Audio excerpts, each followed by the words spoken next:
दोस्तों नमस्कार, स्वागत है आप सभी का हमारे YouTube चैनल में। तो बच्चों हमने स्टार्ट किया है एक्सरसाइज 1.1 को और इसमें हमारे अभी तक कितने क्वेश्चंस कंप्लीट हो चुके हैं, तो 5 क्वेश्चंस हम कंप्लीट कर चुके हैं और अभी आज के इस वीडियो में हम सॉल्व करने वाले हैं question number 6 to question number 10। तो चलो दोस्तों इस वीडियो को हम स्टार्ट करते हैं। तो यहाँ पर देखिएगा बच्चों, ये रहा आपके सामने क्वेश्चन नंबर 6। अब इस क्वेश्चन नंबर 6 में क्या बातें की जा रही है देखिए ध्यान से। इसमें लिखा है कि the income of a broker remains unchanged though the rate of commission is increase from 4% to 5%, find the percentage reduction in the value of the business. तो ये क्वेश्चन आपको क्या करना पड़ेगा, पहले तो अच्छे से समझना पड़ेगा, तभी आप इसका जो सॉल्यूशन है ना बच्चों, इसे आप समझ पाओगे। ठीक है, तो सुनिए ध्यान से। इसमें कहा जा रहा है कि जो ब्रोकर है ना, उसका इनकम क्या होता है, उसका इनकम चेंज नहीं होता है, यानी जो रेट ऑफ कमीशन है वो तो इंक्रीज हो रहा है। पहले उसको कितना रेट ऑफ कमीशन मिलता था, देखो यहाँ पे लिखा है ना, रेट ऑफ कमीशन पहले उसका कितना था, 4% था, फिर बाद में कितना हो गया, 5% हो गया। लेकिन ऐसा होने के बाद भी इसके इनकम में कोई बदलाव नहीं आया। पहले उसको जितना पैसा मिलता था उतना ही अभी भी मिल रहा है। No change in the income. ठीक है, इनकम में कोई चेंजेस नहीं हुए। तो अब आप खुद सोचिए कि इनकम में अगर चेंज नहीं हो रहा तो कहीं ना कहीं तो कुछ तो चेंजेस हुए होंगे, है ना। तभी तो हम देख पा रहे हैं कि इनकम सेम रह रहा है, बराबर, क्योंकि रेट ऑफ परसेंटेज तो इंक्रीज हो रहा है, तो ऑब्वियस सी बात है इनकम भी बढ़ना चाहिए था। लेकिन अगर इनकम नहीं बढ़ा मतलब कुछ तो गड़बड़ घोटाला हुआ है। तो कहां पर गड़बड़ हुई है देख लो इधर, find the percentage reduction in the value of the business. अच्छा, जो बिजनेस का वैल्यू है वो कम हुआ, जिसकी वजह से इसका इनकम फिक्स है, वो चेंज नहीं हो रहा है ना। बिजनेस का वैल्यू क्या हुआ है दोस्तों, रिड्यूस हुआ है। देखो हमें अगली लाइन से पता चल गया, इसी वजह से इसके इनकम में कोई बदलाव नहीं आ रहा। ठीक है, तो हमें फाइंड क्या करना है, हमें फाइंड आउट करना है प्यारे बच्चे, find the percentage reduction in the value of the business. तो आप ये बता दो कि उसके बिजनेस का जो वैल्यू है ना, उसमें कितनी गिरावट आ रही है, कितना रिडक्शन हो रहा है, ये आप फाइंड आउट कर लो। और इसे आपको निकालना है किसमें, परसेंटेज में, है ना। क्योंकि एक्चुअल में तो हम फाइंड कर ही नहीं पाएंगे। क्यों नहीं फाइंड आउट कर पाएंगे, क्योंकि देखो इसमें एक्चुअल में कुछ वैल्यू दिया है क्या, इनिशियल वैल्यू दिया है, नहीं दिया है, यानी परसेंटेज ही हमें निकालना पड़ेगा और हम परसेंटेज निकाल सकते हैं। ठीक है, अब इसके लिए क्या करना पड़ेगा, इसके लिए हमारे पास क्या क्या होना चाहिए, आप खुद सोचिए। हमें ये पता करना है कि जो वैल्यू ऑफ बिजनेस है ना वो कितने परसेंट से डिक्रीज हुआ है ना। खुद थोड़ा दिमाग लगाओ, थोड़ा आप अपना दिमाग खुल करके बैठो और फिर सोचो कि हमें किसकी किसकी जरूरत पड़ेगी। हमें फाइंड करना है value of the business reduce, मतलब कितना रिड्यूस हो रहा है परसेंटेज में, है ना। तो हमारे पास दो डेटा होना चाहिए। पहला तो हमें यह पता होना चाहिए कि स्टार्टिंग में वैल्यू ऑफ द बिजनेस कितना था और फिर बाद में वैल्यू ऑफ द बिजनेस कितना हुआ, क्योंकि इन दोनों का डिफरेंस ही क्या होगा, वो मतलब इन दोनों का जब हम डिफरेंस निकालेंगे तो यहां से हमें पता चल जाएगा कि कितनी गिरावट आ रही है बिजनेस के वैल्यू में, है ना। तो हमें इनिशियल और जो न्यू बिजनेस वैल्यू है वो पता करना पड़ेगा। जी हाँ, तो ये हम कैसे पता करेंगे, तो बच्चों क्या करेंगे, अभी अज्यूम करना पड़ेगा, है ना। तो आज देखते हैं इसका सॉल्यूशन। बड़े ध्यान से आप देखते रहिएगा, एकदम अपना दिमाग खोल करके बैठो और सारी बातें समझ में आएंगी। ये तो मैं हमेशा बोलती हूँ और आज भी बोलूंगी, बस सुनते रहो। आपके लिए कुछ नए टर्म्स हो सकते हैं लेकिन समझना है ऐसा तो हो नहीं सकता, है ना। देखो हमारे पास ना ही इनिशियल वैल्यू है ना ही हमारे पास न्यू वैल्यू है, तो क्या करें, अज्यूम कर लो। इनिशियल वैल्यू को 100 अज्यूम कर लो और जो न्यू वैल्यू है बच्चों उसे हम लोग x अज्यूम कर लेते हैं, है ना।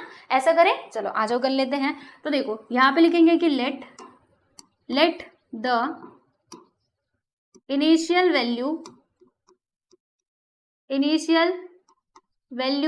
And new value of the business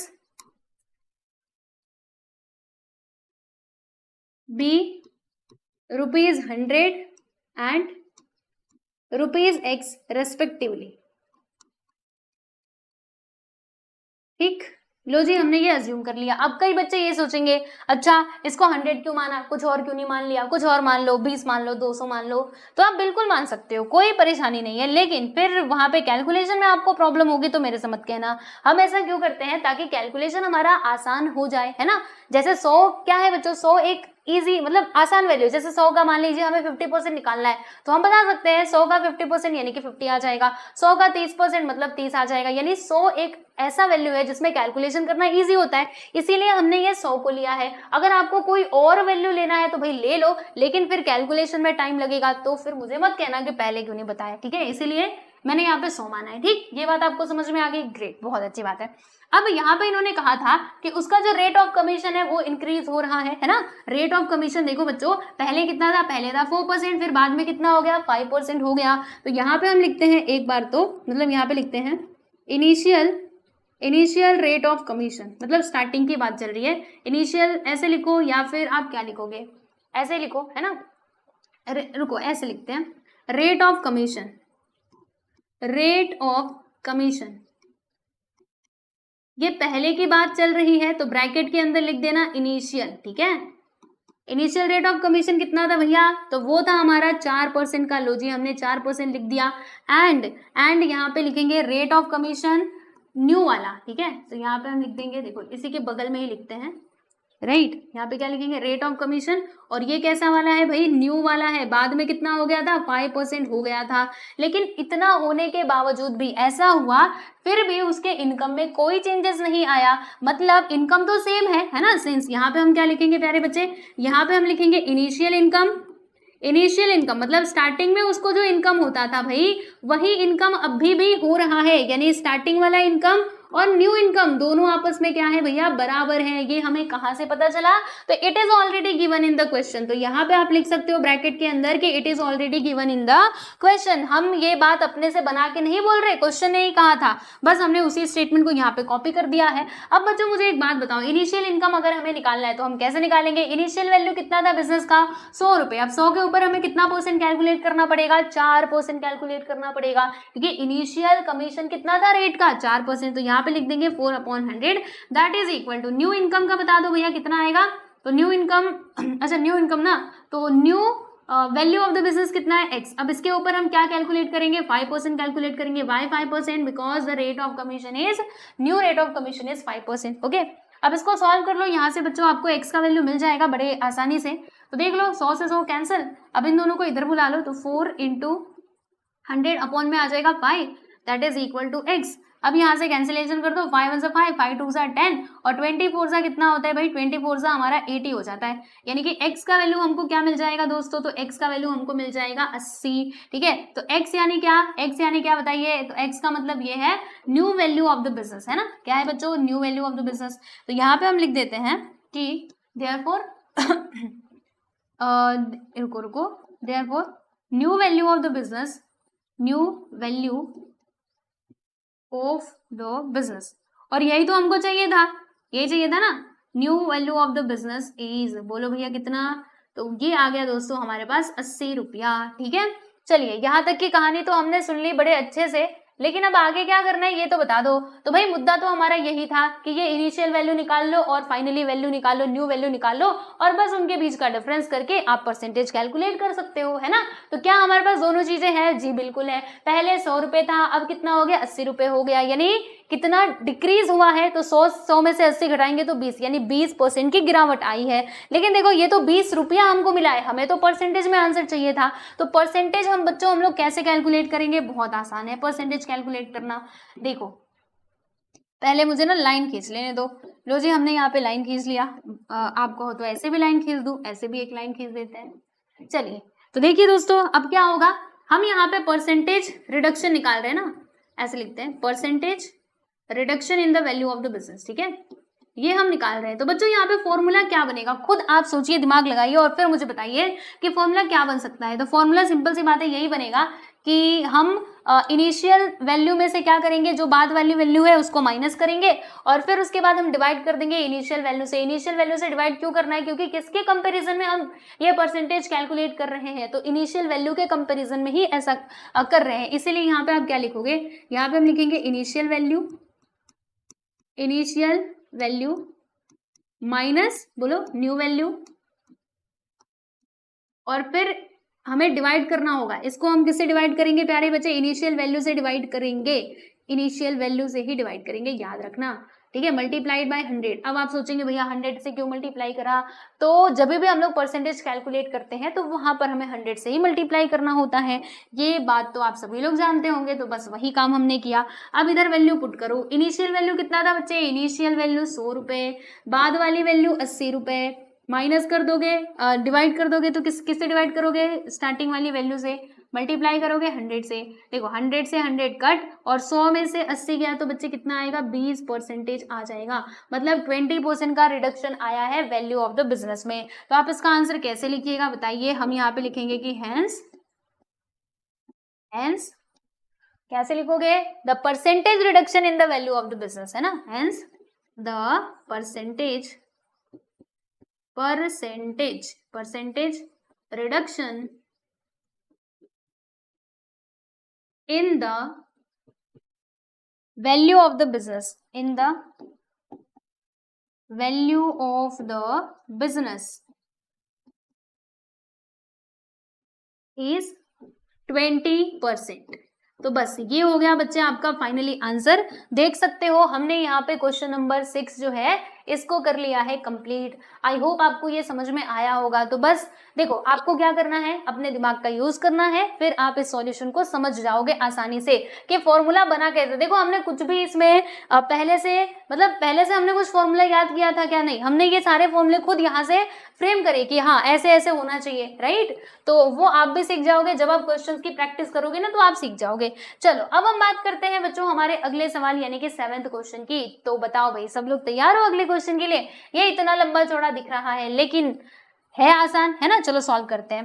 पहले पढ़ लेते हैं क्या दिया इसमें कि mister Pawan is paid a fixed weekly salary plus commission based on percentage of sales made by him. यानी कि मिस्टर पवन है भाई जिनको एक तो फिक्स सैलरी दी जाती है, मतलब जो बच्चों इनकी सैलरी है ना वो एकदम से फिक्स है कि इतनी सैलरी आपको एक वीक में मिलेगी तो मिलेगी। इसमें कोई कंडीशन नहीं है कि इतना बेचोगे तो इतना कम किया जाएगा या फिर बढ़ाया जाएगा, बिल्कुल भी नहीं। सैलरी तो इनकी पक्का फिक्स है, ठीक है। चेंज किस में होगा भैया? कमीशन में होगा। तो देखो इनको सैलरी तो मिल रही है प्लस इनको कमीशन भी मिल रहा है, और कमीशन किसके ऊपर मिलेगा? तो कमीशन सेल्स के ऊपर ही मिलेगा। जिस हिसाब से वो सेल्स करेंगे उस हिसाब से इनको कमीशन दिया जाएगा, ठीक है। फिर आगे देखो, if on the sale of ₹68,000 ₹73,000 in 2 successive weeks he received in all ₹9,880 and ₹10,180 find his weekly salary and the rate of commission paid to him. अच्छा, अब इन्होंने कहा कि एक वीक में इनका जो सेल्स है बच्चों वो कितना होता है? वो होता है 68,000 यानी कि 68,000 का।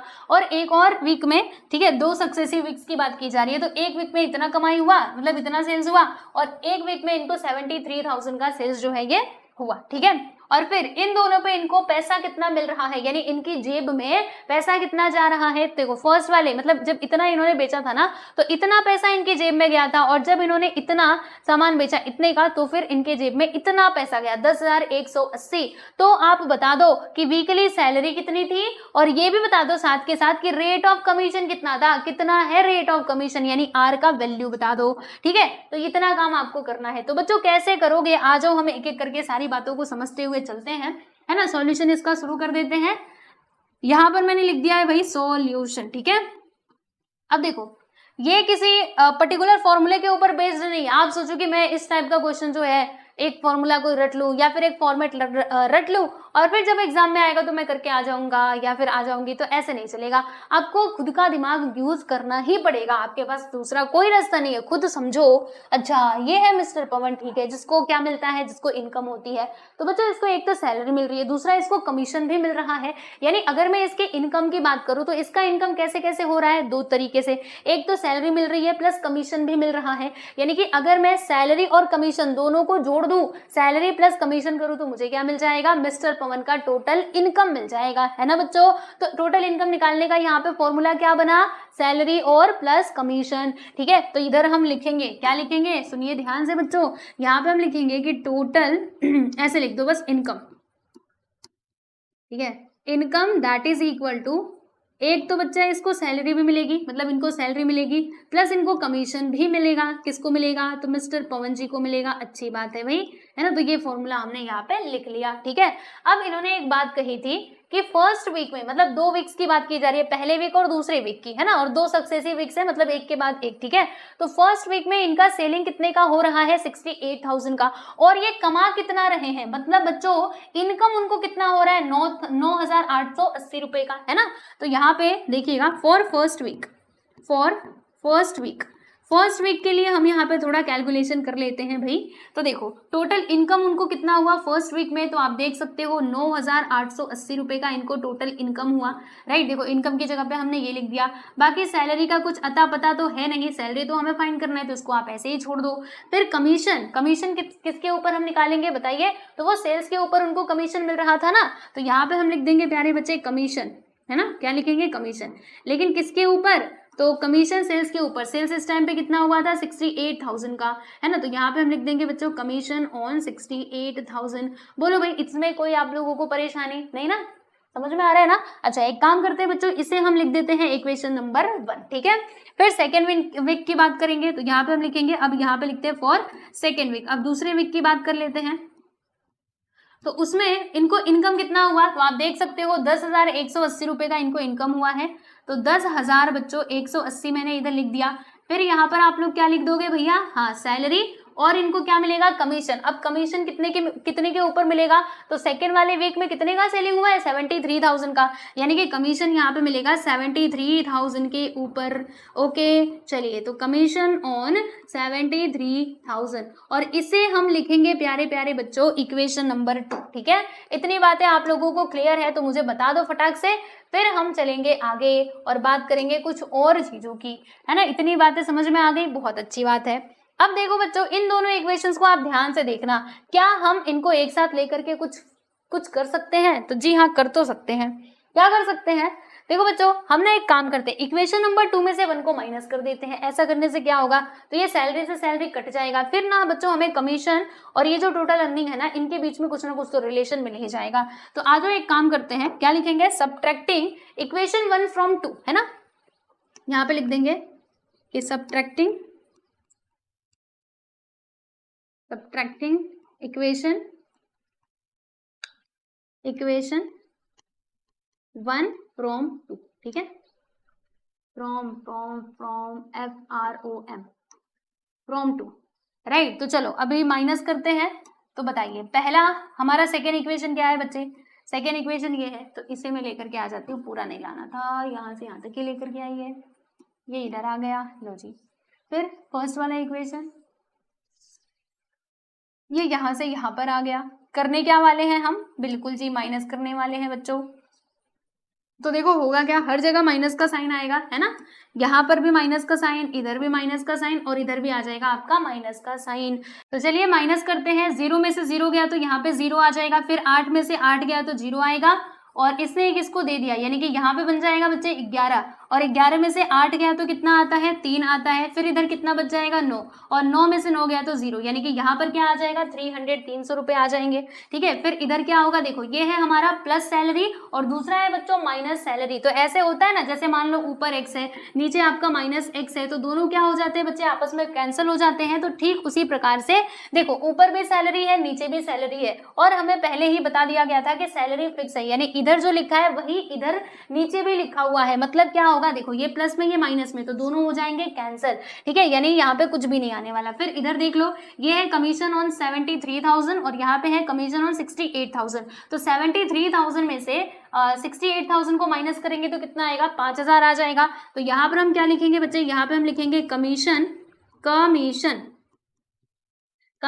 ऑन 5,000, ठीक है। मतलब 5,000 रुपए के ऊपर कमीशन कितने का मिलता है, तो 300 रुपए का कमीशन मिलता है। इसका मीनिंग ये हुआ, ये जो स्टेटमेंट हमें मिला है बच्चों, इसका सीधा सा और सिंपल सा मतलब ये है कि अगर आप 5,000 का सामान बेच रहे हो, इतने का सेल्स हो रहा है, तो फिर आपको कमीशन कितना मिलेगा 300 रुपया कमीशन मिलेगा, ठीक है। ये है इसका मतलब। तो देखो बच्चों हमारे पास सेल्स भी है और कमीशन का जो अमाउंट है वो भी है, तो क्या हम इन दोनों की मदद से रेट नहीं निकाल सकते, बताओ रेट निकाल सकते हैं कि नहीं, बिल्कुल निकाल सकते हैं। क्यों, क्योंकि बच्चों आप लोगों ने पढ़ा होगा फॉर्मूला, देखो क्या होता है रेट, ये जो कमीशन है, कमीशन निकालने का फॉर्मूला क्या होता है, आप खुद सोचिए। हमें चाहिए कमीशन का अमाउंट, है ना, तो क्या करना पड़ेगा, सेल्स में हमें रेट ऑफ कमीशन से मल्टीप्लाई करना पड़ेगा, तभी तो हमको मिल जाएगा अमाउंट ऑफ कमीशन, है ना। तो सेम थिंग यहाँ पे हम करने वाले हैं, फॉर्मूला लिखते हैं। कमीशन का फॉर्मूला क्या बनेगा, आप जानते ही हो, खुद से बनाने की कोशिश करो, कुछ भी रटो मत, समझो। कमीशन का फॉर्मूला क्या बनेगा, रेट पहले आ जाएगा हमारा सेल्स, फिर उसके बाद रेट ऑफ कमीशन। तो इधर मैंने लिख दिया है दोस्तों सेल्स, और फिर उसके बाद इसमें हम लोग मल्टीप्लाई कर देंगे भैया रेट ऑफ कमीशन से, ठीक है। तो देखो आप रेट ऑफ कमीशन, तो कमीशन कितना मिल रहा है 300 रुपए, किसके ऊपर मिल रहा है ये भी बता दो। तो सेल्स कितने का 5000 सेल्स के ऊपर आपको 300 रुपए कमीशन मिल रहे हैं, तो हमने यहाँ पे वैल्यू पुट कर दी। और रेट ऑफ कमीशन इसको हम लोग आर मान लेते हैं, मान लेना आर, चलो भैया मान लो, है ना, मानने में क्या जाता है, मान लेना चाहिए। अभी ये 5000 को इधर बुला लेंगे, तो भाई तुम ना 5000 उधर क्या कर रहे हो, 5000 तुम इधर आ जाओ, तो 5000 जब इधर आएगा तो बच्चों किसमें हो जाएगा, यस एवरीवन डिवाइड में हो जाएगा, क्योंकि ये उधर ऊपर है। फिर इसमें हमें मल्टीप्लाई करना होगा किससे, 100 से। आप कहेंगे 100 से क्यों मल्टीप्लाई कर दिया, तो मुझे बताओ एक बात, है ना, थोड़ा ध्यान से सोच के बताओ, रेट ऑफ कमीशन किस में होता है, परसेंटेज में होता है। अब अगर हम परसेंटेज कैलकुलेट कर रहे होते हैं तो हमें 100 से मल्टीप्लाई तो करना ही होता है, राइट। तो रेट ऑफ कमीशन बच्चों आपको यहाँ से क्या मिल जाएगा, जरा बता दीजिए। तो देखिए 0 से 0 काट देना, 0 से 0 ये भी काट देना, 0 से 0 कैंसिल कर देना, 5 1 5, 5 6 30, यानी कि आर का वैल्यू हमें मिल चुका है कितना, 6%, यानी rate of commission this is equal to 6%। ठीक है, तो रेट ऑफ कमीशन हमने निकाल लिया, जैसे कि हमारे क्वेश्चन में कहा गया था कि आप निकालो रेट ऑफ कमीशन, हमने रेट ऑफ कमीशन निकाल दिया जो है 6%। लेकिन अब इसके आगे और भी कुछ पूछा गया था, हमसे पूछा गया था कि वीकली सैलरी बता दो, वो जो फिक्स वीकली सैलरी है, सैलरी का अमाउंट बता दीजिए कितना था। तो हमने कहा अच्छा ये भी बताना था क्या, आ जाओ भाई बता देते हैं। तो बच्चों कैसे बता सकते हैं, सोचो कैसे हम लोग वीकली सैलरी बता सकते हैं। तो सैलरी अगर आप देखोगे तो दोनों इक्वेशंस में है, इक्वेशन नंबर 2 में भी है और इक्वेशन नंबर 1 में भी है ना, यानी कि इन्हीं दोनों इक्वेशंस का किसी एक इक्वेशन का यूज करके हमें निकालना पड़ेगा सैलरी। अब बच्चों आपको मालूम है, जैसे मान लीजिए यहाँ पे x है और इधर y है और यहाँ पे कोई कांस्टेंट नंबर है 5, ठीक है, तो हम x का वैल्यू कब निकाल पाएंगे, जब हमारे पास y का वैल्यू होगा, या फिर जब हमारे पास मतलब x का वैल्यू होगा तो हम लोग y का वैल्यू निकाल पाएंगे। और अगर कुछ भी नहीं रहेगा तो हम कुछ नहीं निकाल पाएंगे। मान लीजिए हमारे पास ना x है ना y है, तो हम कुछ नहीं कर सकते, बस ऐसे ही इक्वेशन रहने देंगे। यानी सीधी सी बात है कि अगर 3 चीजें मतलब 2 चीजें है ना, अगर 2 चीजें आपको इक्वेशन में दी गई है तो एक का तो वैल्यू आपको पता होना ही चाहिए, तभी आप दूसरे के वैल्यू तक पहुंच सकते हो। ठीक है, तो अगर आप इन दोनों ये इक्वेशंस को देखेंगे ना तो आपको समझ आएगा। दोनों इक्वेशंस को ध्यान से देखिए बच्चे, इसमें देखो सैलरी हमें अता पता नहीं है, कमीशन ऑन 68,000 ये भी नहीं पता है, बस हमें ये बात मालूम है। तो क्या हम इससे आंसर तक पहुंच सकते हैं, सैलरी निकाल सकते हैं, नहीं। अगर हमें सैलरी चाहिए तो हमें कमीशन मालूम होना चाहिए और बाकी इनकम तो हमें पता ही है ना, तो फिर इस यहाँ पे कैलकुलेशन करके हम सैलरी तक पहुंच सकते हैं, राइट। तो क्या करेंगे, देखो ये जो कमीशन है ना बच्चों, कमीशन ऑन 68,000 ये हम फाइंड आउट करेंगे। अब क्योंकि हमारे पास रेट ऑफ कमीशन तो आ ही चुका है, कितना 6% है ना, तो अभी 68,000 का 6% हम निकाल लेते हैं जल्दी से, तो पता चल जाएगा कि कमीशन कितना मिल रहा है इतने के ऊपर। अब इधर मैं लिखती हूँ कि कमीशन ऑन 68,000। अभी कई बच्चों के दिमाग में ये भी आएगा कि भाई यही क्यों ले रहे हो, ये वाला ले लो इक्वेशन नंबर 2, तो मैं कहूंगी ले लो ना, कोई बात नहीं, आप ये ले लो ये ले लो, आंसर सेम ही आएगा। ठीक है, तो टेंशन लेने का नहीं। कमीशन ऑन ₹68,000, तो बच्चों हम कैसे निकालेंगे बताओ, सेल्स कितना है 68,000 का, और रेट ऑफ कमीशन कितना है 6% का, तो यहाँ पे 6/100 लिख दिया। फिर 00 से 00 कैंसिल, मल्टीप्लाई करो, 6 0 0, 6 8 48 होता है ना, 4 आ गया, और 6 6 36 प्लस 4 करेंगे तो कितना आएगा भाई 40 4,080 रुपए आ जाएंगे। ठीक है, मैं एक बार मिलाते हुए चलूं, हाँ बिल्कुल राइट है। ठीक है, चलिए अब इस वैल्यू को, ये जो वैल्यू है ना बच्चे, इसे हम पुट करने वाले हैं फ्रॉम इक्वेशन नंबर 1 में। तो यहाँ पे लिखा फ्रॉम इक्वेशन नंबर 1। अब आ जाओ इक्वेशन नंबर 1 में, देखो इनकम कितना दिया था 9,880 बराबर, यहाँ पे आ जाएगा बच्चे salary and plus commission on 68,000। Commission on 68,000 कितना आया है 4,080 आया है भाई, तो लिख दो ना 4,080, कौन रोकता है आपको। अब 4,080 को इधर बुला लो, इधर बुलाओ भाई, तो जब ये इधर आएगा तो किस में हो जाएगा, माइनस में हो जाएगा, है ना। तो यहाँ पे लिखेंगे हम लोग 9,880 minus 4,080 that is equal to salary, weekly salary. ठीक है, तो माइनस करेंगे भाई, तो सैलरी हमको कितना मिल जाएगा प्यारे प्यारे बच्चों, बताओ जल्दी से, 0 0, यहाँ पे 8 और यहाँ पे 5, यानी कि 5,800 रुपए हमको क्या मिल जाएंगे, सैलरी। किसकी सैलरी, तो वही पवन भैया की सैलरी, है ना। तो यहाँ पे हम लोग क्या लिखेंगे, यहाँ पे लिख देंगे कि hence weekly salary is ₹5,800 and rate of commission भी बोला था ना, रेट ऑफ कमीशन इज 6%। ठीक, तो ये है बच्चों आपका आंसर, आप देख सकते हो। और मैंने कहा ना, आप अगर इक्वेशन नंबर सेकंड का भी यूज करते ना तो भी आपको वही आंसर मिलता, आंसर में कोई बदलाव नहीं आता। आप चाहो तो करके भी देख सकते हो। देखो मैं आपको एक बार फटाफट से ना करके बता देती हूँ शॉर्ट में, ठीक है, एक बार देखते हुए चलो। हर चीज की क्लैरिटी आपके पास होनी चाहिए।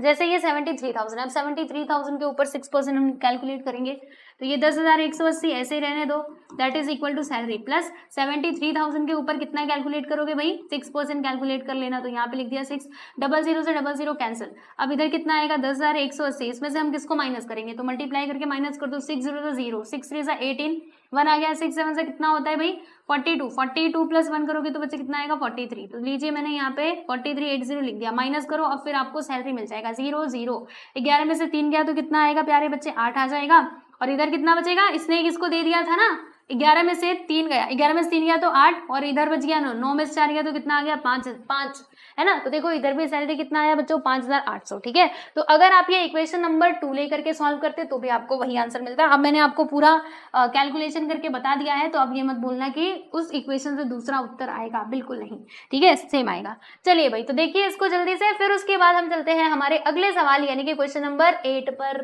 ठीक है। हाँ थोड़ा छोटा छोटा है ना, कोई बात नहीं, मैं इसको और थोड़ा बड़ा करने की कोशिश करती हूँ जितना बड़ा हो सकता है। हाँ अब इससे ज्यादा बड़ा नहीं होगा, लो।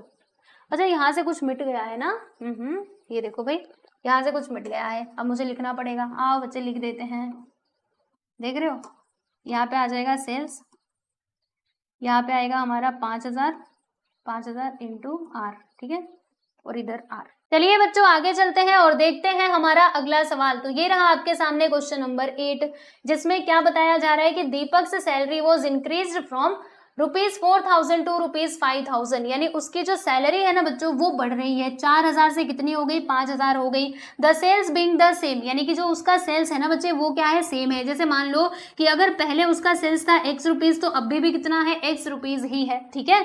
Due to reduction in the rate of commission from 3% to 2%, यानी देखो बच्चों चेंजेस किस में आ रहे हैं बताइए जरा। तो जो रेट ऑफ कमीशन है ना, ये जो आर है, पहले ये कितना हुआ करता था 3% हुआ करता था, और अब ये कितना हो गया, अब ये 2% हो गया, ठीक है। फिर आगे देखो, हिज इनकम रिमेन अनचेंज, मतलब जो उसका इनकम है किसका, दीपक का, पहले वो जितना पैसा कमाता था अभी भी उतना ही पैसा कमा रहा है, यानी उसका इनकम यहाँ पर सेम है। तो फिर फाइंड आउट कीजिए उसका सेल्स बता दो, यानी ये एक्स का वैल्यू बच्चों हमें फाइंड आउट करना है। तो कैसे कर सकते हैं, सोचिए जरा, दिमाग लगाइए। हम यहाँ पर क्या कर सकते हैं, तो देखो एक कंडीशन तो हमें मिल गई कि पहले उसको जितनी कमाई होती थी अभी भी उतनी ही कमाई हो रही है ना, मतलब दोनों सेम है। जैसे देखो पहले का इनकम और बाद वाला इनकम, ये दोनों क्या है बच्चे, दोनों के दोनों यहाँ पे सेम है। ये वाला रिलेशन तो हमें मालूम पड़ गया क्वेश्चन पढ़ने से, ठीक है। अच्छा अब मुझे एक बात बताओ कि अगर हमें दीपक का इनकम निकालना है तो फॉर्मूला कौन सा लगाना पड़ेगा।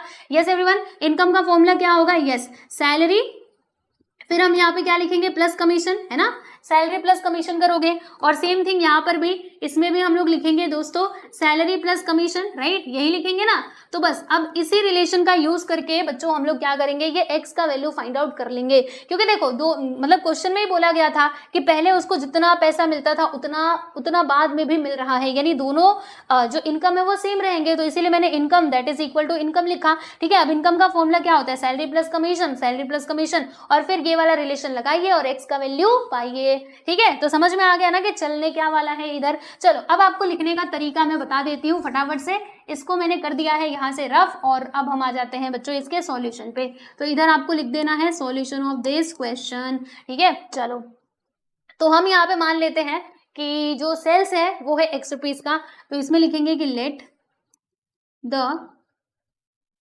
Total sales be rupees X। बच्चों ये हमने यहाँ पर अज्यूम कर लिया, ठीक है, बहुत अच्छी बात है। अब क्वेश्चन में दिया गया था कि इनकम रिमेन्स अनचेंज, मतलब इनकम में कोई बदलाव नहीं आ रहा है, यानी कि इनिशियल इनकम उसका जितना पहले था, इनिशियल इनकम और बाद वाला इनकम यानी कि न्यू इनकम, दोनों आपस में क्या होने वाले हैं दोस्तों, बराबर ही होने वाले हैं, ठीक है। ऐसा हमारे क्वेश्चन में ही दिया गया है, तो इधर आप लिख दोगे it is given in the question, ठीक है। लेकिन बदलाव किसमें आ रहा है ये भी जरा एक बार देखते हुए चलो। तो ऊपर हम लिख लेते हैं कि इनिशियल सैलरी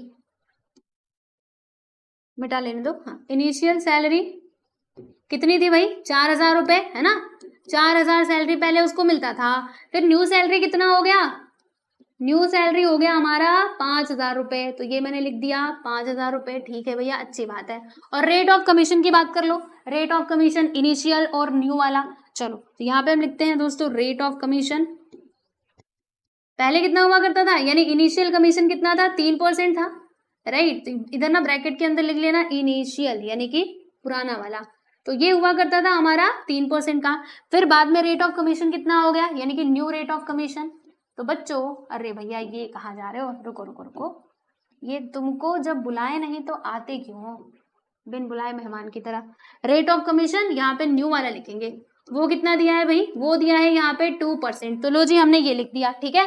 अच्छा, अब इनिशियल इनकम और न्यू इनकम बराबर है, ये तो हम हमारे क्वेश्चन में दिया गया था, तो ये बात हमने इधर बता दी है लिख करके। अब बच्चों देखो, अगर हमें इनकम चाहिए तो क्या करना पड़ेगा, इसका फॉर्मूला होता है salary plus commission. Yes everyone, यही होता है ना, बोलो जल्दी से।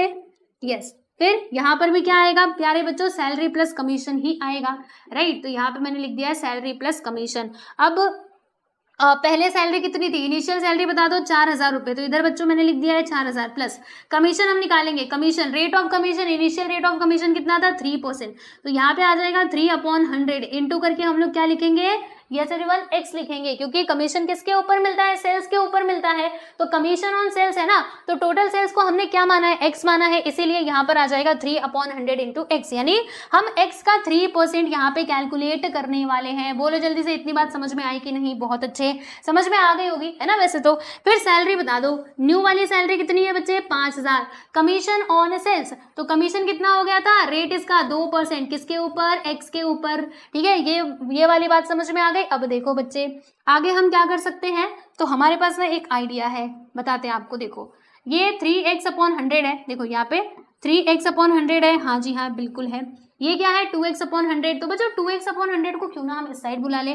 तो हमने कहा भाई तुम ना इधर आ जाओ, तो 2x/100 जब इधर आएगा तो माइनस में हो जाएगा, क्योंकि वो उधर प्लस में है। फिर ये 5,000 इधर अकेला बैठा हुआ था, मैंने कहा रुको हम तुम्हारा जोड़ी भेजते हैं। तो ये 4,000 को हमने कहा ना तुम उधर चले जाओ, तो 4,000 जब इस साइड जाएगा तो बच्चों किस में हो जाएगा, माइनस में हो जाएगा, सिंपल सी तो बात है। अब देख लो, दोनों का डिनोमिनेटर सेम है, तो एक ही बार लिखना, और फिर 3x - 2x कर देना बच्चे। 3x - 2x that is equal to, यहाँ पे 5,000 में से 4,000 गया तो कितना आएगा, 1,000 आ जाएगा, राइट। अब 3x - 2x करोगे तो x आ जाएगा, और फिर बच्चों ये जो 100 आपको दिखाई दे रहा है, ये इधर डिवाइड में, जब उस साइड लेकर के जाओगे तो मल्टीप्लाई में हो जाएगा, यानी 1,000 में हम लोग मल्टीप्लाई कर देंगे बच्चे 100 से, तो बोलो कितना आ जाएगा, तो 1 2 3 4 5, यानी 5 से 0, यानी कि x का वैल्यू हमें क्या मिल जाएगा, 1 लाख मिलेगा बच्चों। x का वैल्यू क्या मिलेगा, 1 लाख मिलेगा, यानी कि टोटल सेल्स हमें कितना मिल चुका है, 1 लाख रुपया मिल चुका है। तो यहाँ पे हम लिखेंगे कि हेंस टोटल सेल्स, टोटल सही लिखा है मैंने, टोटल लिख दिया है, देख रहे हो, टोटल सेल्स इज ₹1 लाख, ठीक है। तो बस ये हो गया बच्चों आपका फाइनली आंसर, देख सकते हो हमने यहाँ पे 8 क्वेश्चन कंप्लीट कर लिया, ठीक है। तो देख लीजिए, है ना, ये भी इजी था, समझ में आया ना। देखो आपको ये रिलेशन जो है ना बच्चों, मुझे पता है आपको प्रॉब्लम कहाँ पे हो रही होगी, इसी में प्रॉब्लम हो रही होगी कि हमें कैसे मालूम पड़ेगा कि ऐसे ही करना है, तो वो प्रैक्टिस से धीरे धीरे पता चल जाएगा, ठीक है। चलो आगे बढ़ते हैं, क्वेश्चन नंबर 9 की हम बात करेंगे। तो 9th क्वेश्चन बच्चों ये रहा आपकी स्क्रीन पर, देखेंगे इसमें कि an agent is paid a commission of 7% on cash sales and 5% on credit sales, अच्छा, made by him if on the sale of ₹1,02,000 the agent claims a total commission of ₹6,420, then find his cash sales and credit sales। लो जी बच्चों, आ गया आपका वो cash sales और credit sales वाला question. तो आ जाओ, यहाँ पे मैं लिख देती हूँ सॉल्यूशन, ठीक है। तो देखो सेल्स यहाँ पे दो तरीके से बताया जा रहा है कि जो एक एजेंट है ना, तो उसको क्या मिलता है बच्चों, उसको कमीशन मिलता है 7% ऑन कैश सेल्स, यानी जब वो कैश में सेलिंग करता है, यानी कैश में सामान बेच रहा है, तो उसके ऊपर उसको 7% का कमीशन मिलता है, भाई बहुत अच्छी बात है। और क्रेडिट सेल्स पे उसको कितना कमीशन मिल रहा है, 5% का कमीशन मिल रहा है ना। देखो यहाँ पे मैं लिखती हूँ, है ना, पहले थोड़ा लाइन बाय लाइन हम लिखते जाते हैं। यहाँ पे लिख देते हैं कि कमीशन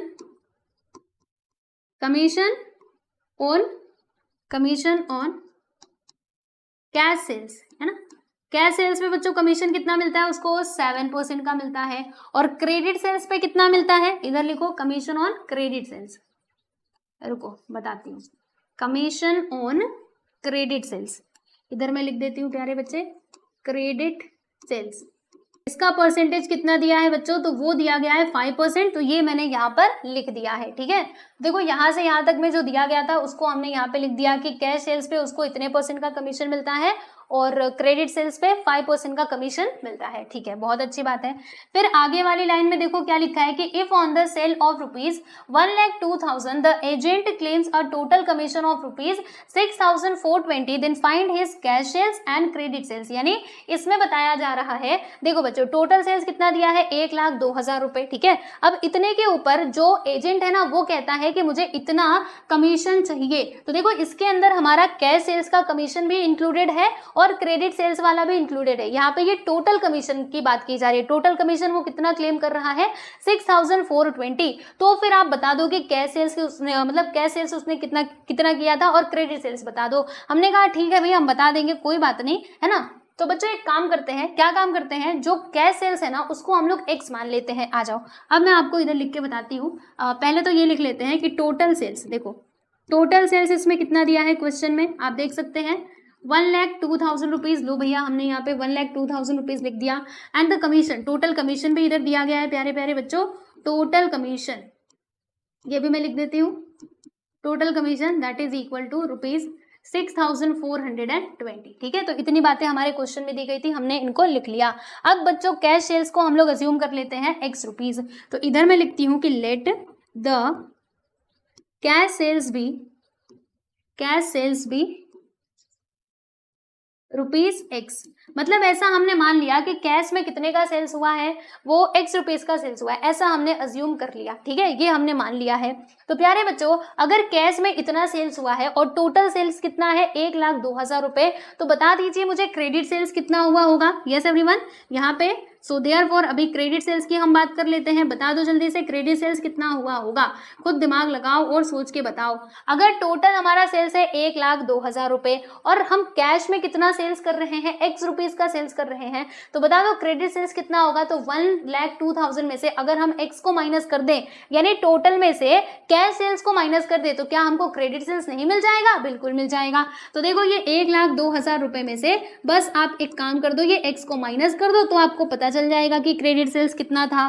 ठीक है, तो बस ये आपको यहाँ पर करना था। लो भैया हमने कर दिया, इधर रुपीज का सिंबल भी डाल देते हैं, राइट। तो प्यारे बच्चों अब टोटल कमीशन की हम बात कर लेते हैं जो कि हमारे क्वेश्चन में दिया गया। आप सोचिए कि टोटल कमीशन हमें कैसे मिलेगा, मुझे एक बात बताओ, टोटल कमीशन हमें कैसे मिलेगा। तो कमीशन ऑन कैश सेल्स और कमीशन ऑन क्रेडिट सेल्स मिला करके हमें टोटल कमीशन मिलेगा, है ना। तो टोटल कमीशन का फॉर्मूला क्या बन जाएगा, कमीशन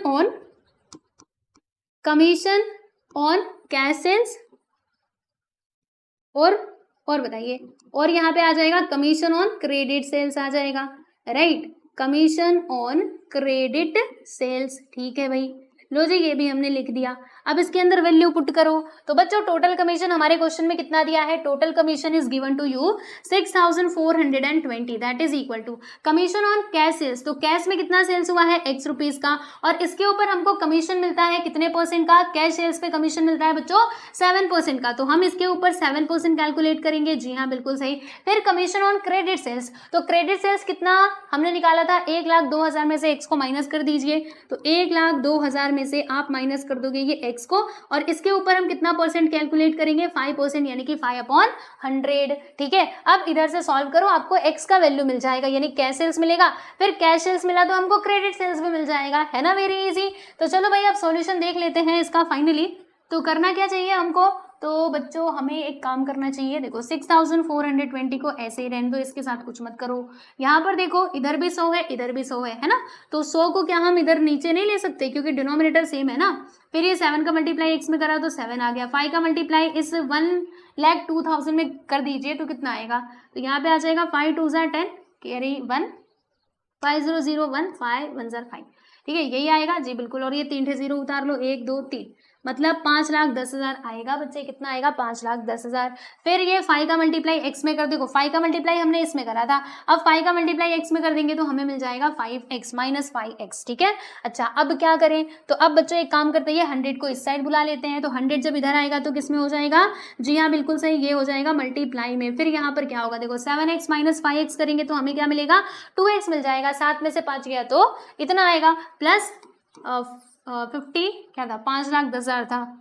इतना ज्यादा? अच्छा 5,10,000, लो जी लिख देते हैं, कोई बात नहीं, लिखने दो, ठीक है। अच्छा अब क्या करें, अब एक काम करते हैं, ये जो 5,10,000 है इसको हम बोलते हैं भाई तुम ना इधर आ जाओ, और इसका मल्टीप्लाई करके पहले लिख देते हैं 6420 और ये 00, ठीक है। फिर इसमें से हमें माइनस करना होगा, किसको? 5,10,000 को माइनस करना होगा, क्योंकि ये इधर प्लस में है, जब इस साइड आएगा तो माइनस में हो जाएगा। फिर अभी आप इसको माइनस करके बताओ बच्चों कितना आता है। तो 5,10,000 को अगर हम इसमें से माइनस करेंगे तो कितना आएगा? 0,002, यहाँ पे आ जाएगा 3, यहाँ पे आएगा, मतलब 1,32,000 आ जाएगा बच्चे। कितना आएगा? 1,32,000। तो चलो हम इधर लिख देते हैं, बड़े प्यार से लिखेंगे 1,32,000 विच इज इक्वल टू 2x। अब ये 2 इधर क्या कर रहा है? 2 तो इधर आ जा, तो 2 जब इधर आएगा तो बच्चों मल्टीप्लाई से डिवाइड में हो जाएगा, यानी कि फाइनली आपको x का वैल्यू क्या मिलेगा? कैंसिलेशन करो, 2 6 12, 2 6 12 और ये 00 इसके साथ आ गया, यानी कि कैश सेल्स बता दीजिए बच्चे कितना मिला हमें? कैश सेल्स मिल गया ₹66,000। लो जी बच्चों हमने कैश सेल्स का तो पता लगा लिया, लेकिन अब बारी है किसकी? अब बारी है बच्चे क्रेडिट सेल्स की। चलो क्रेडिट सेल्स के बारे में हम जरा सोचते हैं। तो क्रेडिट सेल्स कैसे मिलेगा? यहाँ पर हमने लिखा था ना credit sales which is equal to 1,02,000 में से किसको माइनस करोगे? 66,000 को आप माइनस कर दीजिएगा, है ना। तो अब इधर मैं लिखती हूँ, देखो यहाँ पे हम लिखेंगे कि नाउ क्रेडिट सेल्स। चलो भैया क्रेडिट सेल्स की बात कर लेते हैं। तो 1,02,000 में से माइनस कर दो, किसको माइनस करना है? 66,000 को बच्चे माइनस कर दीजिए, तो बताइए कितना आएगा? 0,0,0 है ना, और 12 में से 6 गया तो 6 आ जाएगा, इधर है 9, 9 में से 6 गया तो 3, यानी कि 36,000 आ जाएगा प्यारे बच्चों। कितना आएगा? 36,000, ठीक है। तो देखो कैश सेल्स हमको मिलता है 66,000 और हमें क्रेडिट सेल्स मिलता है 36,000, और ये है प्यारे बच्चे आपका फाइनली आंसर। क्लियर? चलो तो क्या करना होगा, हमें लिख देते हैं, है ना। यहाँ पे लिखेंगे कि हेंस क्रेडिट सेल्स, पहले कैश सेल्स लिख दो, is ₹66,000 and credit sales is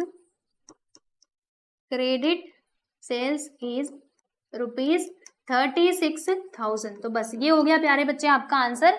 देख लीजिए हमने यहाँ पे 9th क्वेश्चन भी कंप्लीट कर लिया है। यस आप देख सकते हो क्वेश्चन नंबर 9 को। चलो इसे देखो, फिर हम चलेंगे हमारे अगले सवाल यानी कि क्वेश्चन नंबर 10 पे। इसको मैं मिटा दो, लो जी देख लो ये 9th क्वेश्चन।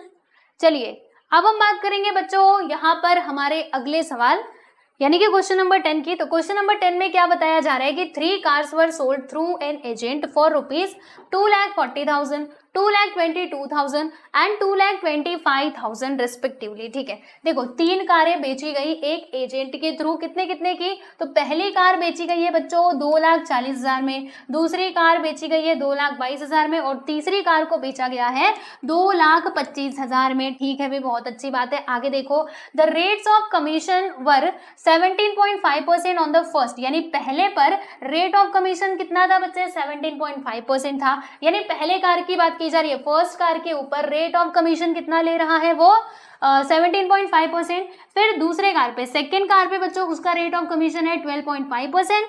और फिर आगे देखो क्या दिया है, थर्ड वाले का यहाँ पे परसेंटेज नहीं दिया है। आगे लिखा है इसमें कि if the agent overall received rupees नहीं 14% commission on the total sales. अच्छा इन्होंने कहा, सुनो, इन्होंने कहा कि टोटल सेल्स के ऊपर मिलता है उसको 14% का कमीशन। तो फिर फाइंड आउट करो, क्या फाइंड करना है? Find the rate of commission paid on the third car, यानी थर्ड कार के ऊपर कितना कमीशन पे किया जा रहा है ये आपको बताना है। तो क्या हम बता पाएंगे? पहले तो आपको ये क्वेश्चन समझना पड़ेगा। देखो बच्चों ये क्वेश्चन मैं आपको आसान भाषा में समझाती हूँ, यहाँ पे बहुत घुमा दिया है ना, तो हम घूमेंगे नहीं। देखो 3 कारें हैं, पहली कार थोड़ा समझिएगा, ये आपकी पहली कार है भैया, ये हमारी दूसरी कार है और ये हमारी तीसरी कार है, ठीक है, अच्छी बात है। तो पहली कार का जो कीमत है बच्चों वो कितना है, वो है हमारे पास 2,40,000, मतलब इतने का बेचा गया, आप समझ लो। और दूसरा कितने का बेचा गया, 2,22,000 रुपये में बेचा गया। और तीसरी कार का जो सेल्स प्राइस है वो था हमारा 2,25,000, ठीक है, अच्छी बात है, राइट। अच्छा, अब अगर हम इन तीनों को प्लस करेंगे तो हमें क्या मिल जाएगा प्यारे प्यारे बच्चों, बताइए, टोटल सेल्स मिल जाएगा। यानी अगर हम इन तीनों को जोड़ेंगे तो हमें टोटल सेल्स का अमाउंट मिल जाएगा, ये बात तो हमें पता चल गई। अब रेट्स ऑफ कमीशन दिया है, फर्स्ट के ऊपर एजेंट को इतना कमीशन मिलता है 17.5% का, दूसरे के ऊपर मिलता है भाई उसको 12.5% का कमीशन, तीसरे पर हमको नहीं पता, तो तीसरे का हम लोग x% ऐसा कैलकुलेट, मतलब ऐसा अज्यूम कर लेंगे कि उसको x% का इसके ऊपर कमीशन मिल रहा है, ठीक है। और ओवरऑल टोटल सेल्स के ऊपर उसको कमीशन कितना मिलता है बच्चे, वो मिलता है 14% का, राइट। तो अब आपको ये x का वैल्यू कैलकुलेट करना है, तो क्या हम नहीं कर सकते बच्चों, कर सकते हैं। कैसे करेंगे, देखो देखो देखो देखो, क्या करने वाले हैं हम, जैसे पहले वाले का ओवरऑल तो हमें पता है, ओवरऑल कितना उसको कमीशन मिल रहा है 14% टोटल सेल्स के ऊपर, तो टोटल सेल्स हमें पता है उसका हम 14% कैलकुलेट कर लेंगे, तो यहाँ पे उसको लिख देंगे, ठीक है। फिर इसके ऊपर 17.5% कैलकुलेट करोगे, इसके ऊपर 12.5% और इसके ऊपर तो हमें मालूम ही नहीं है, तो यहाँ पे x रहने देंगे। फिर जब आप इस इक्वेशन को सॉल्व करेंगे तो आप आंसर तक पहुंच जाएंगे, यानी बच्चों आपको x का वैल्यू मिल जाएगा, ठीक है। समझ पा रहे हो कि नहीं मेरी बातों को, थोड़ा रिलेट करके समझने की कोशिश करो, आपको सारी बातें समझ आएंगी। तो चलो मैं चलती हूँ नेक्स्ट पेज पे, इसको ना ऐसे रहने देती हूँ, ठीक है। आ जाओ इधर, अभी लिख के देखते, मतलब लिख के बताती हूँ आपको। आप चाहेंगे ना, वैसे और कहीं अगर आप इसका सॉल्यूशन देखेंगे ना बच्चों, तो अलग अलग वहां पे निकाला गया है, तो मतलब मैंने क्या सोचा है, इसको साथ में करते हैं तो ज्यादा आसान रहेगा और हम आसानी से सारी चीजों को विजुअलाइज करके समझ पाएंगे। वरना बारी बारी से निकालोगे कि एक कार पे, अच्छा फर्स्ट कार पे इतना कमीशन, सेकंड कार पे इतना, फिर थर्ड कार पे इतना, तो ऐसे करके आपका सॉल्यूशन भी बहुत बड़ा दिखेगा और फिर उसमें आप घूमते रह जाओगे। इसीलिए मैंने ये एक लाइन में आपको ऐसे करके बताया, ठीक है। और ये एक लाइन में मैं आपको ये क्वेश्चन सॉल्व भी करवाऊंगी, जी हाँ, अभी देखना, बस सॉल्व हो जाने दो तब देखो। यहाँ पर देखिए बच्चों, सबसे पहले ना हम एक काम करते हैं, क्या काम करेंगे, तो इसमें जो भी इंफॉर्मेशन दी गई है ना उसको यहाँ पर पहले लिख लेते हैं इस टेबल के अंदर, ठीक है। तो कैसे लिखेंगे चलो आपको बताती हूँ। तो देखो बच्चों, यहाँ पे आ जाएगा हमारा फर्स्ट वाला कार, यहाँ पे आएगा सेकेंड वाला कार, फिर यहाँ पे आ जाएगा हमारा थर्ड वाला कार, ठीक है। तो तीनों ही कार का जो सेलिंग प्राइस हमारे क्वेश्चन में दिया गया है बच्चों, उसे हम यहाँ पे लिख लेते हैं।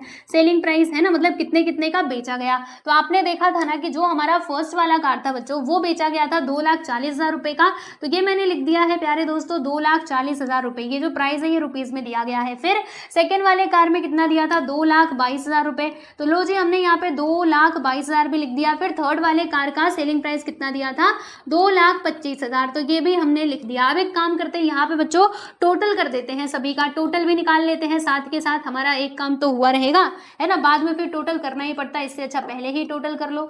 चलो भाई टोटल कर लेते हैं। तो अगर हम इन तीनों को प्लस करेंगे तो बच्चों आएगा कितना, प्लस करके देखो तो 2,40,000, देखो बड़े आराम से करना, ये प्लस करने में गड़बड़ हो सकती है।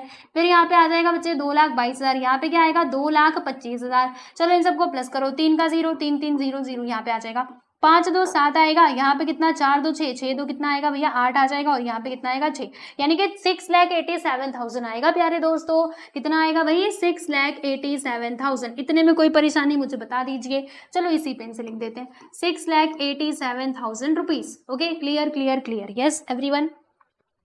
4 4 8 और यहाँ पे 6 तो खैर आएगा ही। ओके, फिर अभी हम लिख लेते हैं बच्चों रेट ऑफ कमीशन। क्या लिखेंगे, रेट ऑफ कमीशन लिख लेते हैं कि एजेंट को कितना कमीशन मिल रहा है उन सभी कारों के ऊपर। तो रेट ऑफ कमीशन की बात कर लेते हैं, जिसको हम लोग R से डिनोट करते हैं। तो फर्स्ट कार के ऊपर उसको कमीशन मिल रहा है 17.5% का। ये लो, मैंने पेन का कलर नहीं बदला, आ जाओ बदल के लिखते हैं ना, 17.5% का, ठीक है। सेकेंड वाले के ऊपर उसको कितना परसेंटेज मिल रहा है भाई, 12.5% का। थर्ड वाले का बता दो, थर्ड वाले का तो हमारे पास कुछ डेटा ही नहीं है, तो थर्ड वाले का डेटा नहीं है, तो इसको मान लो x%, मान लेते हैं कि x% का उसको डिस्काउंट नहीं कमीशन मिलता है एजेंट को इस कार के ऊपर। और टोटल डिस्काउंट बच्चों, टोटल के ऊपर देखो ओवरऑल रिसीव्ड कमीशन कितना 14%, यानी इसका रेट हमारे पास है कितना है बच्चे 14%, मतलब टोटल के ऊपर 14% का उसको कमीशन मिल रहा है, ठीक है। तो इस पूरी जानकारी को हमने ये टेबुलर फॉर्म में लिख लिया है। अब चलो भैया आगे बढ़ते हैं। ये जो हमने अज्यूम किया था इसको एक लाइन में लिख दो कि let the rate of commission commission on third car, ठीक है, तीसरे कार की बात चल रही है ना, ऑन थर्ड कार बी क्या हो जाएगा भाई, X%, ऐसा हमने मान लिया है। लो जी मान लिया, अच्छी बात है।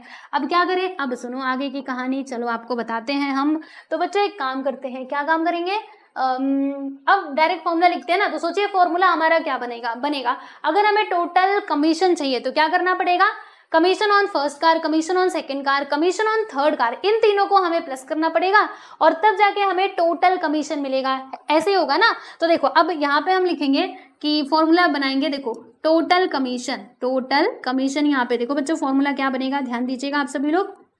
Total commission that is equal to commission on first car, right, commission on first car, इसमें हम प्लस करेंगे, किसको प्लस करेंगे बच्चे, कमीशन ऑन सेकेंड कार, हाँ बिल्कुल सही, कमीशन ऑन सेकेंड कार। फिर इसमें हम प्लस करेंगे प्यारे दोस्तों, किसको प्लस करने वाले हैं, कमीशन ऑन थर्ड कार को, तभी तो हमें टोटल कमीशन मिलेगा ना। चलिए तो यहाँ पे सेकेंड और यहाँ पे थर्ड कार लिखिएगा, इसमें हम लोग लिखेंगे बच्चे सेकेंड कार, सेकेंड, और यहाँ पे आ जाएगा थर्ड वाला कार, ठीक है, commission on first car, commission on second car और कमीशन ऑन थर्ड कार, ठीक है। तो ये फॉर्मूला आपको समझ में आया हमने कैसे बनाया, चलो बहुत अच्छी बात है। अब टोटल कमीशन की बात कर लेते हैं कि भैया हमको टोटल कमीशन मिलेगा, तो मिलेगा कैसे, तो 6,87,000 का 14% निकाल लीजिए, आपको टोटल कमीशन तो मिल ही जाएगा। तो 6,87,000 यहाँ पे लिखेंगे 6,87,000 इंटू 14%, 14% का मतलब क्या होता है, 14 अपॉन में 100, राइट, ओके। फिर कमीशन ऑन फर्स्ट कार, तो फर्स्ट कार का सेलिंग प्राइस कितना है दोस्तों, 2,40,000। अब इसके ऊपर हम लोग कितना परसेंट कैलकुलेट करेंगे, तो 17.5% हम कैलकुलेट करेंगे। तो यहाँ पे आ जाएगा 17.5 अपॉन में 100 प्लस सेकेंड कार का बता दो भाई कितना है, 2,22,000, इसके ऊपर कितना परसेंट, तो 12.5%, यानी कि 12.5 अपॉन में 100 आ जाएगा, प्लस थर्ड वाले कार का 2,25,000 है, लो भैया हम लिख देते हैं, और इसके ऊपर X% मतलब X अपॉन 100, क्लियर। चलिए अब क्या किया जाए, अब कैलकुलेशन करो ना, अब कैलकुलेशन कर लोगे आपको X का वैल्यू मिल जाएगा, बस इतना ही करना है। बोलो खुद से करोगे कि मैं ही करा दूं, चलो मैं ही करा देती हूँ, है ना, आओ। तो करना क्या होगा, अब 0 से 0 काटो, मल्टीप्लाई करो, बस अब बच्चों वाली चीजें करनी पड़ेंगी। देखिए देखिए 0 से 0, यहाँ पे 2 0 खल्लास खत्म।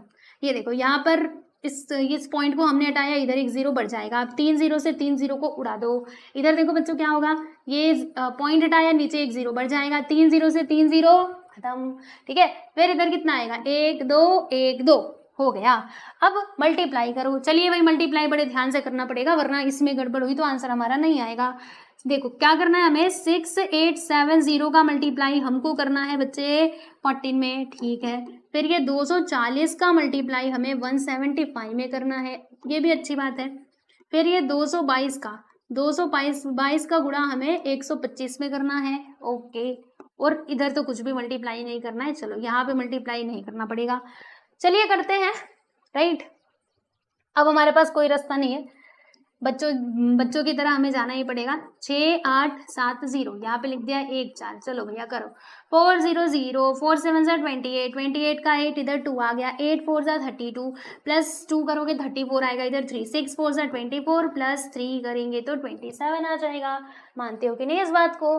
फिर 1 0 0, 1 7 7, 1 8 जा 8, 1 6 जा 6। अब इन सबको कर दीजिए जोड़, 8 7 4 11 का 1 आ गया, 7 इसमें 8 जुड़ गया, 8 8 16 का 6, फिर से 1 आ गया, 6 2 कितना होता है, 6 2 8 1 9, 96,180 इतना आएगा। 16 1 6 2 8, हाँ बिल्कुल, तो 96,180 ये हमने इधर लिख दिया। चलिए भाई आगे चलते हैं, अब इसका मल्टीप्लाई इसमें कर दो, यानी कि ओहो इतना बड़ा, तो चलो इसको थोड़ा छोटा बनाते हैं ना। 175 का मल्टीप्लाई बच्चों हम लोग 240 में कर देते हैं, है ना, क्योंकि 240 मतलब 240 होता है, तो 240 का मल्टीप्लाई 175 में कर रहे हैं। चलो करो, ये 00 का 00 पहले लिख लेना, 2 5 जा 10, 10 का 0 कैरी 1, 2 7 जा 14, 14 1 करोगे तो 15 आएगा, 15 का 5 1 आ गया, 2 1 जा 2 1 3 यानी कि 35,000। फिर ये 0 पहले ले लो, 4 5 जा 22 आ गया, 4 7 जा 28 प्लस 2 करोगे तो 33 आ गया, 4 1 जा 4 3 7, इसका आ जाएगा बच्चों 42,000। आ जाओ भैया लिख देते हैं इधर 42,000, ठीक है 42,000 लिख दिया। अब इसका मल्टीप्लाई इसमें करो, 2 2 2 का मल्टीप्लाई हमें 125 में करना है, 120 को ना ऐसे लिख दो, कैसे लिखोगे? 120 प्लस 5 करके लिख दो, क्योंकि 120 प्लस 5 कितना होता है? 125 होता है। चलिए ये वाला 0 इधर सीधा सीधा उठा के लिख लो। 12 2 24, 24 का 4 कैरी 2, 12 2 24 प्लस 2 करेंगे तो बच्चों 26, फिर से 2 आ गया, 12 2 24, 26, 5 2 10, 1 आ गया कैरी, 5 2 10 1 11, फिर से 1 आ गया, 5 2 10 1 11, प्लस करेंगे 0 5 7 7 2, 27,750। लो भैया हम ये भी लिख देते हैं 27,750। अब क्या, अब आगे वाला लिख लो ना भाई, 27,750 तो लिख लिया, प्लस 2250x। ठीक है, अभी क्या करना होगा बच्चों, इन दोनों को हमें प्लस करना होगा और जो भी आंसर आएगा उसे हम इधर ला करके माइनस कर देंगे। तो चलिए इन दोनों को प्लस करते हैं, तो 42,000 प्लस में क्या लिखेंगे? 27,750। आइए प्लस करते हैं, 0 5 7 7 2 9 आएगा, 4 2 6, यानी कि 69,750 आ जाएगा भैया। 69,750 दैट इज इक्वल टू नहीं 2250x। फिर यहाँ पर क्या है 96,180। अब क्या करेंगे, ये 69,750 को इस साइड बुला लो, तो जब ये इधर आएगा तो बच्चे माइनस में हो जाएगा, सिंपल सी बात है। तो 96,180 माइनस करो 69,750 को, और ये इक्वल होगा हमारा 2250x के।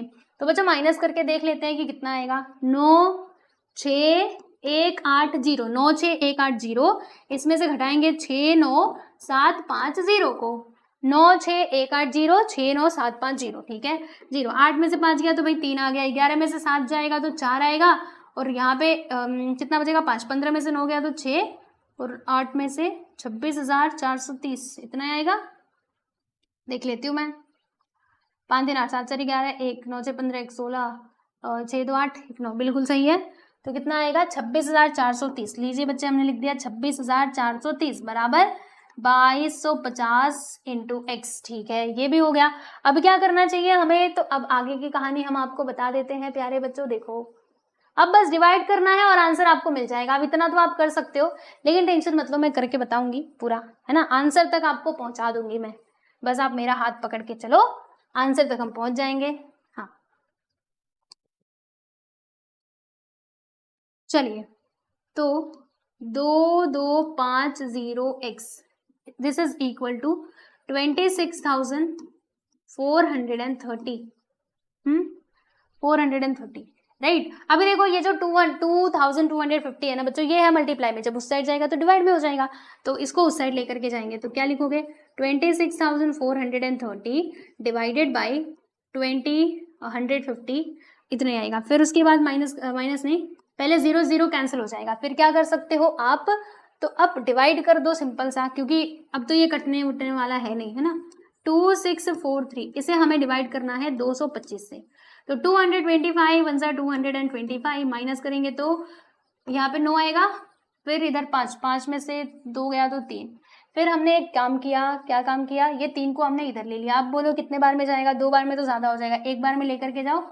225 माइनस करोगे, 13 में से 5 गया तो बच्चों कितना आएगा, 13 में से 5 गया तो 8 आएगा ना, नहीं हाँ 8, 13 में से 5 गया तो, क्योंकि 8 5 13 होता है। फिर 8 में से माइनस कर रहे हैं ना, 8 में से 2 गया तो 6, और यहाँ पे 168 आ जाएगा। फिर पॉइंट लगा के हम 0 बढ़ाएंगे। अब बोलो, तो 2 7 14, 2 6 7 बार में जाएगा कि 8 बार में जाएगा, आप सोचना पड़ेगा। 5 बार में तो कम हो जाएगा 6 बार में 2 6 12, ये कुछ ज्यादा है, चलो ये 7 बार में लेकर के जाते हैं, 8 बार में ज्यादा हो जाएगा। तो 7 5 35 हमको मिल गया 3, 7 2 14, 14 प्लस 3 करोगे बच्चों 17 आएगा। फिर 1 ले लिया, 7 2 14 प्लस 3 था ना, यहाँ पे 7 2 14, 14 1 करेंगे तो 15 75 आएगा। ठीक है, माइनस कर लेते हैं, तो 10 में से 5 गया तो 5 आ जाएगा। फिर यहाँ पे कितना बचेगा बच्चों 7, 7 में से 7 गया तो 0, 6 में से 5 गया तो 1, यानी कि 105 आएगा। फिर हमने पॉइंट तो ऑलरेडी लगाया ही है। अब एक काम करते हैं बच्चों, इधर ना एक 0 बढ़ा लेते हैं। तो अब बताइए ये कितने बार में जाएगा, तो ये जाएगा हमारा, आई थिंक ये 10 50 है ना, तो ये चला जाएगा, बताओ कितने में, 5 कि 4, 4 में करोगे तो बच्चों कितना आएगा, 4 4 5 22 आ गया, 4 2 8, 4 2 8, 8 प्लस 2 करोगे तो यहाँ पर आएगा हमारे पास 10, 1 4 2 ज़ा 819 यानी कि 900 आ जाएगा, राइट। और अगर हम इसको 5 बार में लेकर के जाते हैं तो 5 5 ज़ा 25, 2 आया, 5 2 ज़ा 10 प्लस 2 करोगे तो आपको मिल जाएगा बच्चे 12, 5 2 ज़ा 10 1 11 यानी कि 1125, मतलब ज़्यादा हो जाएगा, ऑब्वियस सी बात है। तो 4 बार में लेकर के जाओ। देखो मैं इसको 4 बार में क्यों लेकर के जा रही हूँ, क्योंकि 5 टाइम में ज़्यादा हो जा रहा है। खुद सोचो, 2 5 ज़ा 10 और 25 5 ज़ा 125, इन दोनों को प्लस करेंगे तो 1125, जो कि ज़्यादा हो जाएगा। अब 4 बार में इसको काटोगे तो बच्चों कितना आएगा, यहाँ पे आ जाएगा 900 आएगा, 900 है ना, 900 ही तो आएगा। फिर उसके बाद माइनस करेंगे 5 और यहाँ पे 150 आ गया। पॉइंट हमने ऑलरेडी लगाया है भाई, 0 बढ़ा देते हैं। अब इसके आगे आप इसको लेकर के जाओगे तो बच्चों आई थिंक ये 6 बार में जाएगा, है ना, 6 टाइम में जाएगा। तो इतना आगे जाना है क्या, नहीं, अब यहीं पे रुक जाना है हमें, उतना आगे जाने की कोई जरूरत नहीं है, क्योंकि देखो अब इसके आगे नंबर्स बढ़ते बढ़ते बढ़ते ही जाएंगे। तो कितना जाओगे, ज्यादा आगे नहीं भागने का, ठीक है। अब इसके आगे समझो कि 6 या फिर 5 आएगा, राइट। एक बार कर लेते हैं, 6 5 ज़ा 33 आ गया, 6 2 ज़ा 12 प्लस 3 करेंगे तो बच्चों 15 1 आ गया, 6 2 ज़ा 12 1 13, मतलब हाँ वही 6, आई थिंक 6 बार में ही जाएगा। चलो इतना आगे हमें बढ़ने की जरूरत नहीं है, बस अभी आप फाइनली इसका आंसर लिख दो कि x that is equal to 11.7, उसके आगे क्या है बच्चों 4 और उसके आगे क्या है 6। तो ये 4 को ना हम लोग 5 करके लिख सकते हैं, क्योंकि 5 से बड़े बड़े नंबर्स है ना, इसीलिए देखो इसके आगे 5 से बड़ा नंबर है, इसीलिए हम इसको 7 5 करके लिख सकते हैं। तो 11.75 इज द करेक्ट आंसर। मतलब जो हमारा रेट ऑफ कमीशन है ना थर्ड कार के ऊपर, वो कितना है बच्चों, वो है 11.75%। तो बस आप आंसर इधर लिख दो कि therefore rate of commission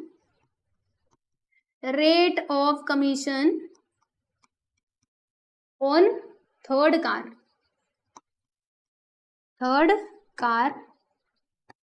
is 11.75%, ठीक है। तो बस ये है बच्चों आपका फाइनली आंसर। तो लीजिए, हमने यहाँ पे क्वेश्चन नंबर 10 भी कंप्लीट कर लिया।